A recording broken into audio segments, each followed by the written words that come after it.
The following is a special presentation of Tony Kurre Radio. Keep your mission on your mind and your mind on your mission. This is Mission Minded with Michael Coleman. Welcome back to another Mission Minded, the award-winning Mission Minded. By the way, did you see Michael Coleman of the Heart of Alabama Food Bank? Did you see where the American Music Awards now have a podcast section? They're actually yes, they just added, and they're saying that this could be something that maybe the Grammys pulls up on. They're now having the best podcast section of their show, which a lot of people think is kind of funny, but there's millions and millions and millions of podcasts, so we're part of that. So I know that recently, I think I talked to you several months ago, I actually turned in one of your podcasts for a local award here. They have things called Addies, which are advertising awards.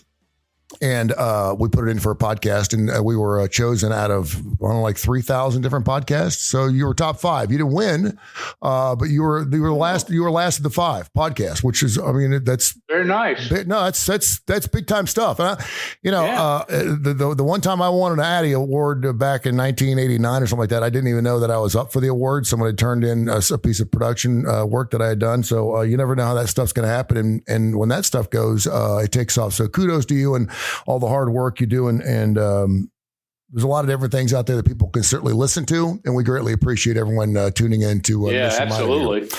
We also do a show called Bite by Bite, which we'll do right after this one. You can hear on our network of radio stations here on Tony Kurre Radio. A couple things I wanted to get into and just to fill people in. We did not speak at all. I had lunch with you earlier this week, and you have not spoken about what we're going to talk about on the show today. So I'm going to fly by the seat of our pants. But I had a couple things I wanted to ask you, not only as a co-host in Mission Minded, but also as a brother in arms. Final Destination. Do you know about the movie? You know about it's the 6th installment? I don't know I have seen a couple. You have seen a couple. Okay. Yeah, but it seemed like it was been 20 years ago that I saw Final Destination. I don't know when the first one came out. Yeah, hard to turn the TV on, not see a commercial for it. It actually there's some actual scenes that actually look pretty funny. Quite frankly, I know it's supposed to be a gory, nasty movie. I've always hated movies like this. I don't see the purpose in movies like this. I took my son to Pleasant Grove after the tornadoes back in 2011, 2012, when we had those bad tornadoes. And at the time, he was about 6 or 7 years of age, and we were walking through the destruction of the neighborhood, and he had a little bit of a welt in his eye. And I said, "Are you okay?" And he goes, "Yeah." He goes, I feel really weird." And I said, "How do you feel?" He goes, I'm sick to my stomach. I feel like I got to get sick, but I'm real excited. And I said, that's exactly how you should probably feel. We that's the reason why there could be a small little fender bender on the side of the road and we have log jams, because people want to see the wreck. We want to see the train wreck. It's not something we normally see. And sometimes I can actually say, if you're waiting in traffic for an hour and a half, you get up and it's just a car parked on the side of the road. You're like, oh man, no wreck. There's no ambulance. There's no one got hurt. I mean, come on, And so I understand the allure of why people want to see something that is just absolutely gory and nasty and disgusting. Another part of me says there's parts of our brain and parts of our heart that we don't need to open. We don't need to investigate. And for me, I'll go even as far as to say it's somewhat satanic. Are movies like this, and we already know that we've done a lot of research on shooting video games, that just because if you play a lot of shooting games, combat war games, that doesn't mean you're going to go out and kill a bunch of people. But are movies like this good or bad or indifferent? What's your thoughts on that as a Christian man? Oh, wow. You did throw me for a loop today. Mm-hmm. Well, of course, it doesn't mean I don't have thoughts. I have thoughts on everything, whether they're dumb or not. Yeah. Well, it takes me back when you were talking about that. There was back in the day, and I want to say it was back when I was in high school. It may have been as an early adult. was the very first time a movie came out called Faces of Death. Yes, Faces of Death. You remember that? Yes, and that was. It was horrible. I mean, I never. Well, for us, we couldn't get our hands on it. It was like trying to get an X-rated movie. Mm-hmm. You know, it just wasn't available, and especially in South Alabama. Tell people what it was about.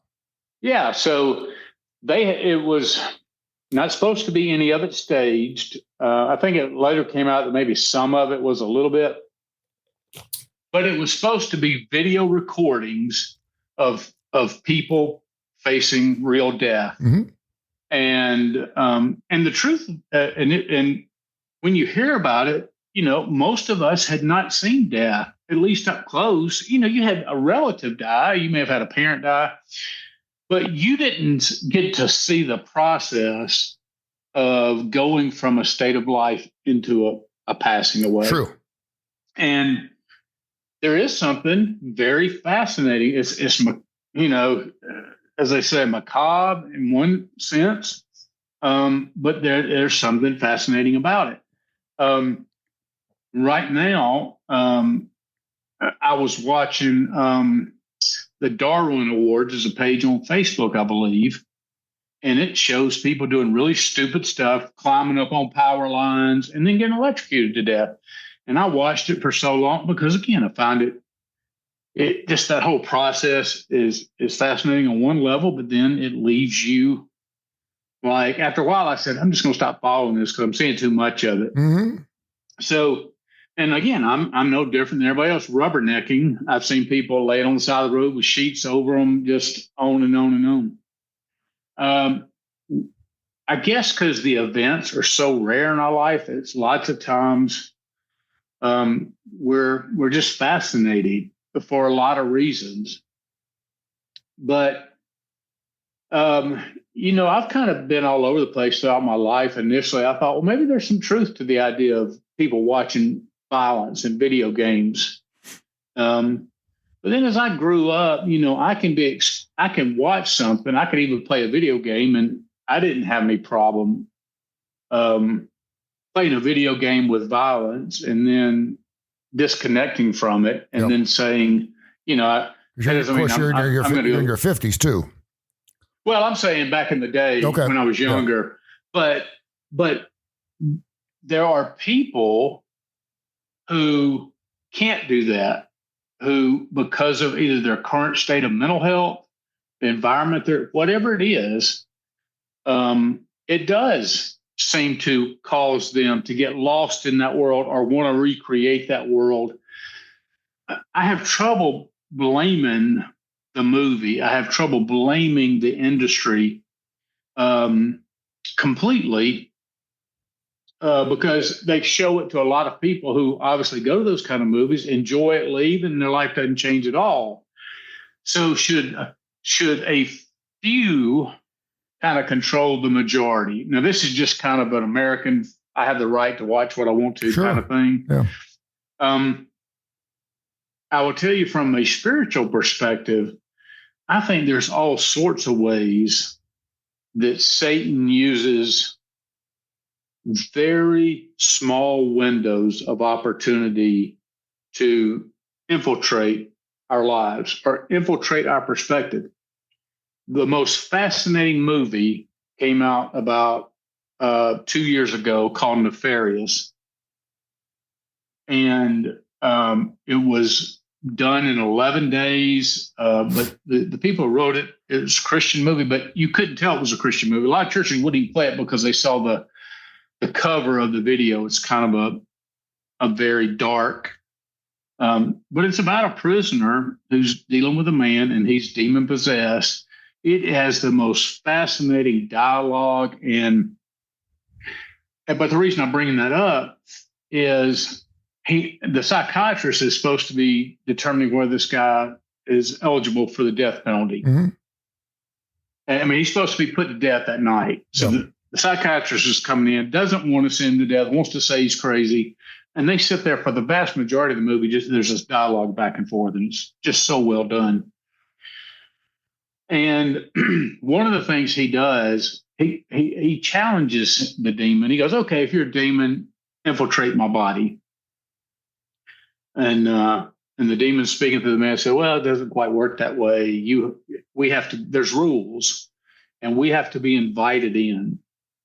And he goes, okay, I'm inviting you in. So the guy just closes his eyes, and nothing happens for about 10 or 15 seconds. And the guy goes, see, I'm still the same person. Everything's fine.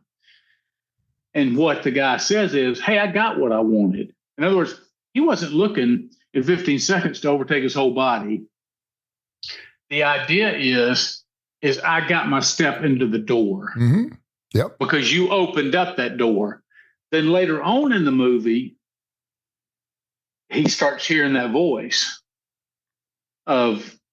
and so it's very illustrative of what we're talking about, that things like that, things that we encounter may be fascinating to us. Lots of times just saying something's off limits. Things like a Ouija board. Mm-hmm. People say, oh, yeah, Ouija board's fun. We pulled out a Ouija board. I mean, parents bought us that kind of stuff. But nothing could be more cultish. When you hear of people who have genuinely come out of Satanism, who have come out of that darkness of that realm and become believers, they tell you all the time the spiritual realm and how they take advantage of simple like things like a Ouija board, that's opening up because you're crying out to the spirits and you're inviting them. And when you open yourself up to that, we don't have the ability to say, oh, I only want the good spirits. Yeah. You open yourself up to the spiritual realm like that through occultish practices. And that's very, very, very dangerous. So I'm saying all of that to say, I'm not going to watch a video game. If you would watch a video game of violence and turn and go out and kill somebody. But what it can do, it can open up a window to the soul, sort of, so to speak, and somebody get their foot in the door. And depending on what happens later on. Oh, WWJD. We always say, what would Jesus do? I always say to myself when I see something like this and I'm trying to question, I always think, what would Jesus do? I go, how is the devil feeling? And I can't help but think that when a movie like this comes out, the devil's feeling pretty good about himself. Because the devil is about horror, about blood, about death, about circumstances sometimes beyond our control, and it's titillating, it's exciting, it's a part of it that we don't normally see, and so I get that part. I also understand it's a rated R movie, and that I think it's rated R.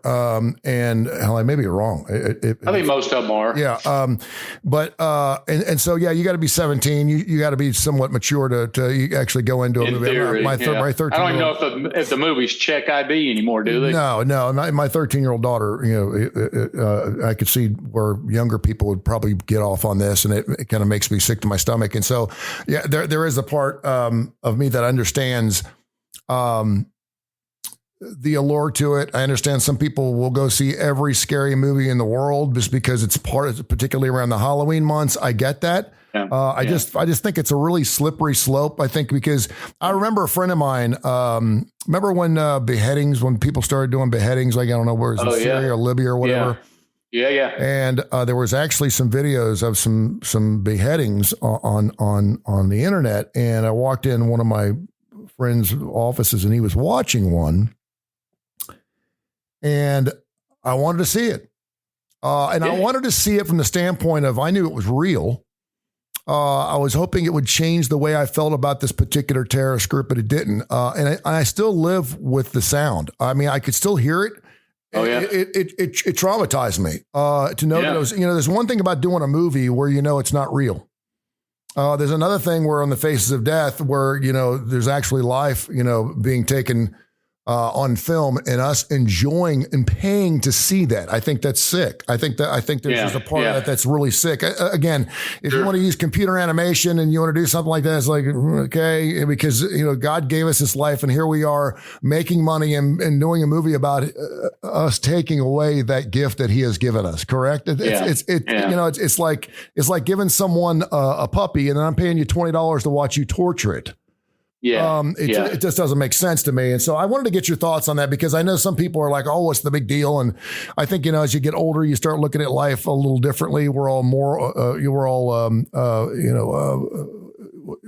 death is knocking on our door. And certainly when you're in the 20s and 30s, you're invincible and nothing's going to bother you. And then when you get to be our age, you start looking at things and, your days are numbered, and life means something a little different. I don't know if I'm going to waste enough time going to a movie theater. And I know this thing's going to probably make $100 million this first weekend. Oh, and, sure. And it's fine. And again, some of the funny parts are because, the idea of someone cutting a glass and then drinking glass and stepping on a lawnmower and all that stuff is almost hilarious. But I get it. Yeah, we've kind of dealt with that in rock and roll. There was a song called Suicide Solution that Ozzy Osbourne had.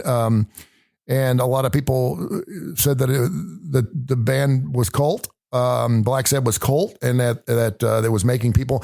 And I guess if you want to believe in that and you want to take your own life over the lyrics of a particular song, it's us. But I also have learned. Learned through our freedom in this country. We're not real smart. We're not real smart. We saw that during COVID. We don't do the smartest things because we have so much freedom, and sometimes the freedom can be the death of us. So sometimes if we're told, hey, listen, you can't watch that. I know, you go to China and they have very strict rules on what children, how long they can stay on video games, what they can watch, and they shelter their children. And I don't know if that's a good or bad thing for their culture, but obviously it's a little different here. Yeah, I remember back in the 80s where a lot of preachers back then were hitting on rock and roll music. And, you had the stereotypical metalhead in his room with his T-shirt and playing air guitar. Mm-hmm. But again, that goes back to a guy who typically was living in almost like a goth-like, just very dark existence, playing a lot. Now, I didn't mean everybody who liked heavy metal was like that, but I'm just saying you see that where they would just spend hours just listening to it. So their mental health, they weren't out socializing. They weren't playing sports. They weren't doing group activities. They didn't have a lot of friends they were hanging out in the mall with. So you can get somebody like that, and they could listen to a song like that over and over and over, and it could have an effect where they start thinking, I'm really down today, and I'm listening to the words of this song. Maybe suicide is. So I don't want to act like that music and television is not influential. It absolutely is. Mm-hmm. On the flip side of that, I also remember. And I use that example too. Music is so much different because movies you're gonna have to watch for an hour and a half or 2 hours. There can be some times where, man, I hear a slow song or something, I cannot listen to it. I can't. It affects me that much where like I'm coming out of a funk or something, and I'm like, that's the last thing I need to do is hear bread right now. I have the choice to turn it off. So and in a good way too. There are a lot of times, and I didn't mean to interrupt you, but there's a lot of times where you'd be driving down the road, all of a sudden you hear something you haven't heard in a while, all of a sudden to put you in a different mood. And it affects you almost immediately in a 2 or 3 minute period. Right. It could be good or bad. So depending on what emotion that song is tied to. Yeah. No, but I just remember specifically the Eagles, Hotel California.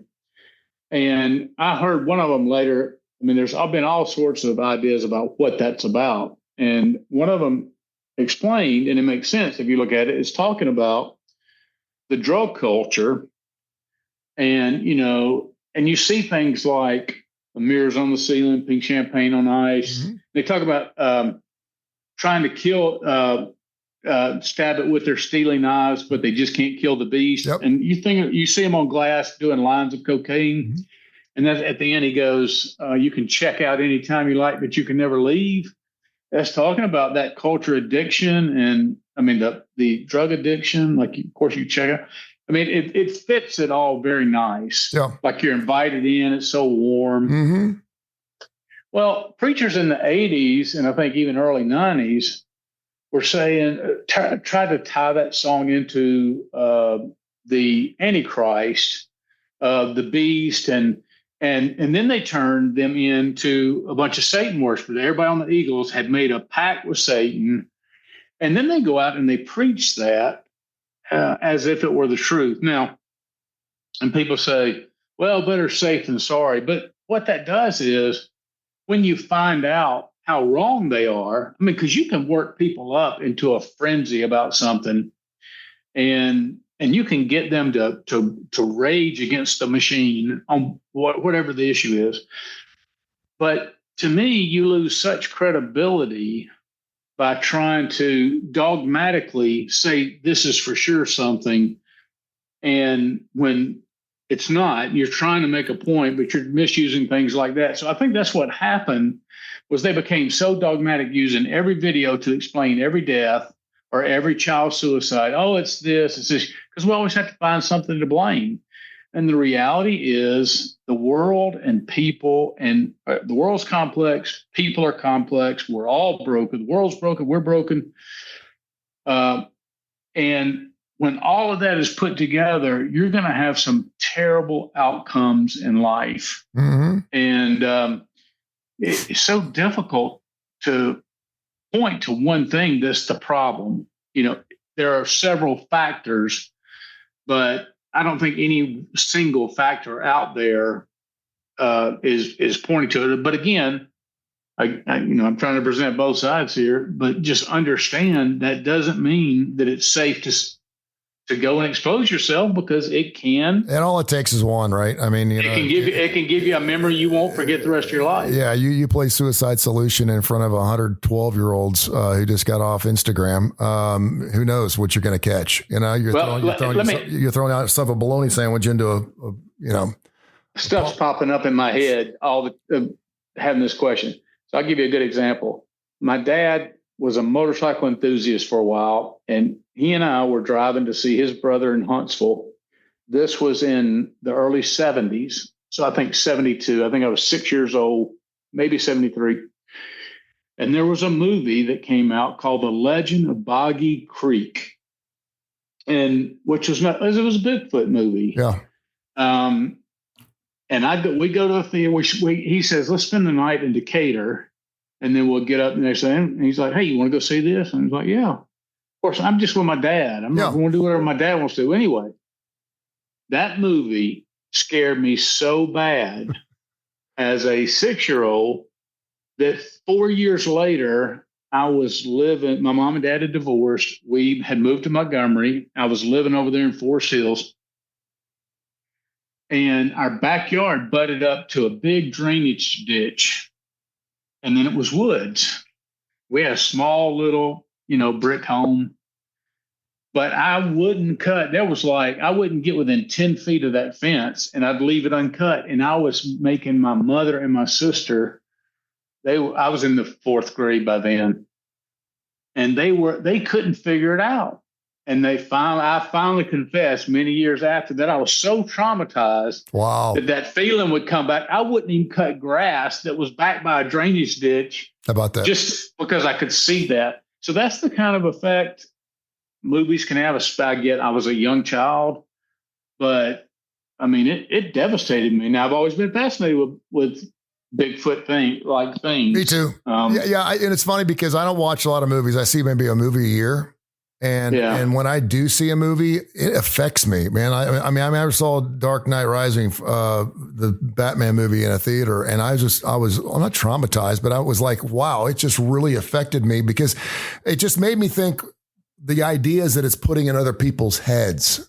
And as a freedom, we get to do that, and it's all protected by our speech, and it's just like there's so many loosey goosey weird people out there that I'm like, I don't want the wrong person to see this. You were talking about songs when I was a good Catholic boy, when I guess I'm a Catholic man now, but I almost became a priest when I was 18, but we were doing these search weekends and stuff. And so we had a whole workshop about John Cougar Mellencamp's song, Hurt So Good.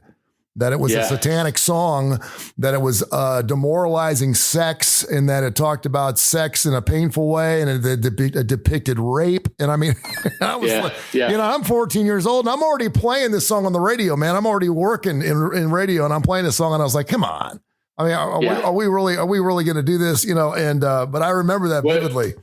Well, it was flip it on the other side. You have progressive groups. I remember Holly Dunn came out with a song called Daddy's Hands. And it was a sweet song about my daddy's hands could be hard when I had done wrong, hard as steel when I'd done wrong, but they were soft when I was crying.